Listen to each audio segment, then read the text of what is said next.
Calaroga Shark Media.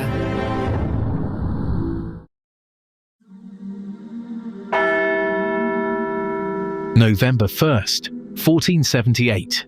Pope Sixtus IV signed a papal bull that would unleash 3.5 centuries of terror across the Spanish Empire. The bull Exigite Sinceras Devotionis authorized the Catholic monarchs Ferdinand and Isabella to establish their own Inquisition, independent of Rome's control, to root out heresy in their newly unified kingdom. What began as a limited investigation into false converts from Judaism and Islam would evolve into a vast machinery of persecution, torture, and execution that would claim tens of thousands of lives. The Spanish Inquisition would become synonymous with religious fanaticism, judicial corruption, and the abuse of papal authority for political ends. Yet this was no medieval relic of superstitious times. The Spanish Inquisition operated with bureaucratic efficiency, maintained detailed records, and employed the latest techniques of interrogation and punishment. It was a thoroughly modern institution that used religious authority to serve the political objectives of the Spanish crown. This is White Smoke, Episode 38, The Spanish Inquisition. The papal authorization that created this system reveals the complex relationship between spiritual and temporal power in early modern Europe. The Pope who granted Spain its Inquisition would later try to limit its excesses, but by then, the monster he had unleashed was beyond papal control. Today, we examine how papal authority was manipulated to create the most notorious religious tribunal in history, transforming the Spanish Empire into a theocratic police state where religious orthodoxy became the measure of political loyalty. The origins of the Spanish Inquisition lay in the unique religious circumstances of the Iberian Peninsula, where centuries of Christian reconquest had created a society divided between old Christians, whose families had always been Catholic, and new Christians, whose ancestors had converted from Judaism or Islam under pressure or for economic advantage. The conversion of Spanish Jews and Muslims had rarely been voluntary or complete.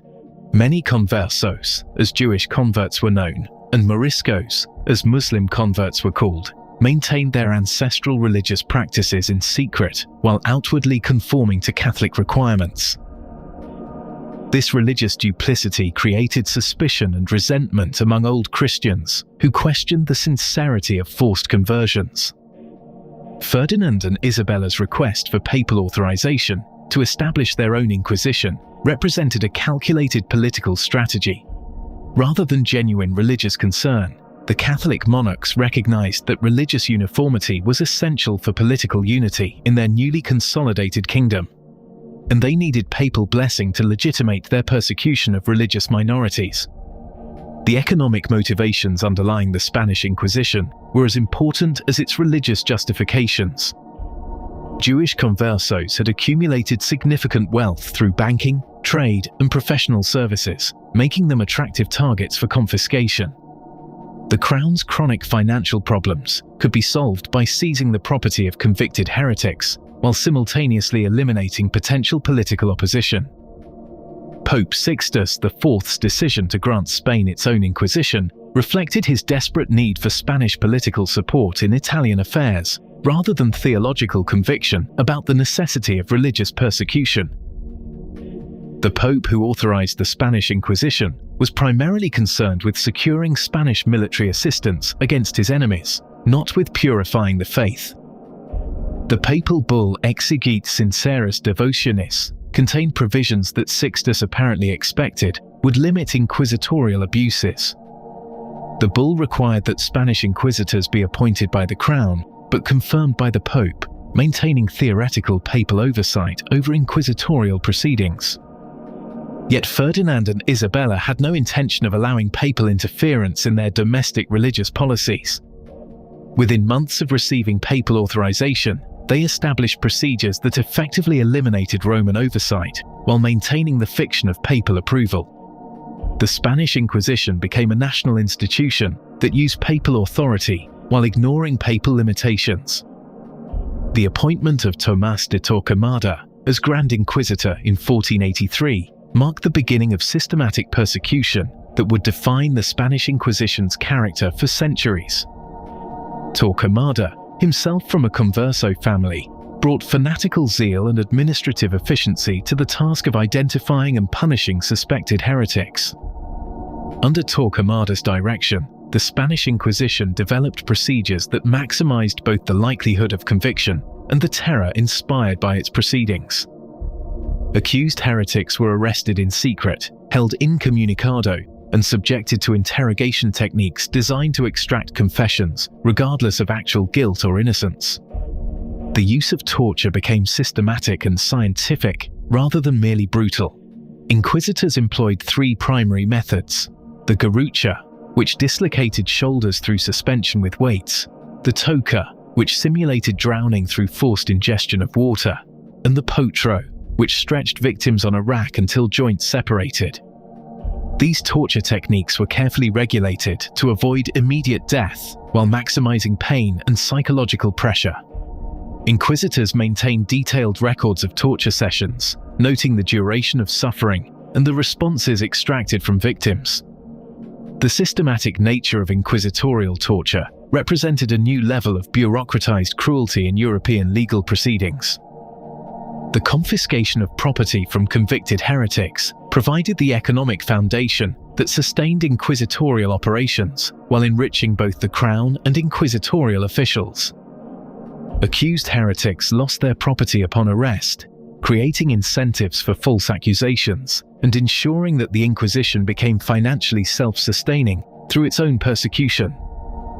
The auto de fe, the public ceremony in which the Inquisition announced its sentences, became a theatrical spectacle that combined religious ritual with political propaganda. These events, attended by thousands of spectators, including the highest nobility, transformed the punishment of heretics into public entertainment while demonstrating royal power over religious and political dissent.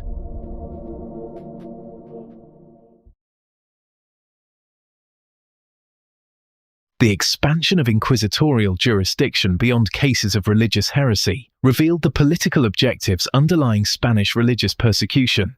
The Inquisition claimed authority over sexual morality, blasphemy, witchcraft, and eventually any behavior that could be construed as disloyal to Catholic monarchy. Papal attempts to limit inquisitorial excesses proved ineffective against Spanish determination to maintain complete control over their religious tribunal. When Pope Sixtus IV tried to restrict inquisitorial procedures in 1482, Ferdinand and Isabella threatened to withdraw Spanish obedience from Rome, forcing papal retreat. The success of the Spanish Inquisition in eliminating religious diversity created a model that other Catholic monarchs sought to emulate. Portugal established its own Inquisition in 1536, while Spanish territories in Italy and the Americas received inquisitorial tribunals that extended the system across the Spanish Empire. The American Inquisitions in Mexico and Peru demonstrated how religious persecution could be adapted to colonial circumstances, targeting indigenous religious practices, Protestant infiltration, and any challenge to Spanish colonial authority. The papal authorization that had created the Spanish Inquisition thus became the foundation for centuries of religious persecution across two continents. The Inquisition's treatment of Moriscos, Spanish Muslims who had converted to Christianity, revealed the ultimately racist character of Spanish religious persecution.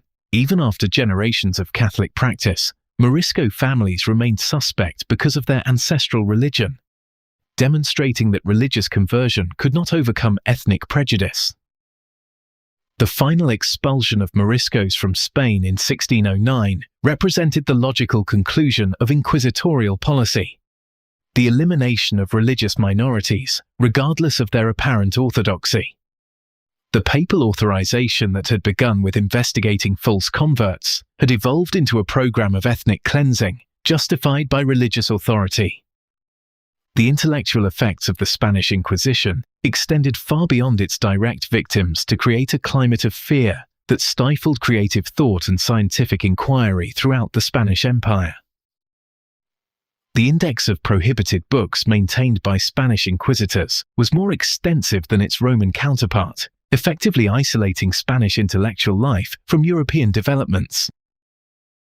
Spanish universities, once centers of learning that had preserved classical knowledge during the medieval period, became intellectual backwaters where conformity was valued above creativity. The brain drain caused by inquisitorial persecution contributed to Spain's economic and cultural decline during the 17th and 18th centuries. The persistence of the Spanish Inquisition, long after other European countries had abandoned religious persecution, demonstrated how institutions created during periods of fanaticism could become self-perpetuating through bureaucratic inertia and vested interests. The last auto de fe occurred in 1826, nearly 3.5 centuries after papal authorization. The abolition of the Spanish Inquisition by liberal governments in the 19th century represented the final triumph of Enlightenment principles over medieval religious persecution. Yet the damage inflicted on Spanish society by centuries of systematic intolerance would require generations to heal. The Spanish Inquisition's legacy raises fundamental questions about the relationship between religious authority and political power. The papal authorization that created this system demonstrates how spiritual claims can be manipulated to serve purely temporal objectives when institutional safeguards are inadequate. More troubling, the Spanish Inquisition reveals how ordinary people can be transformed into agents of persecution when religious authority sanctions violence against designated enemies. The inquisitors who tortured suspected heretics believed they were serving God while actually serving the political interests of the Spanish crown.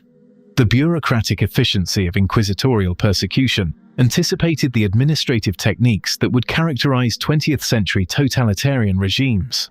The detailed record-keeping, systematic torture, and theatrical propaganda of the Spanish Inquisition provided a template for later forms of ideological persecution. Yet the Spanish Inquisition also demonstrated the ultimate futility of attempting to impose religious uniformity through violence and terror.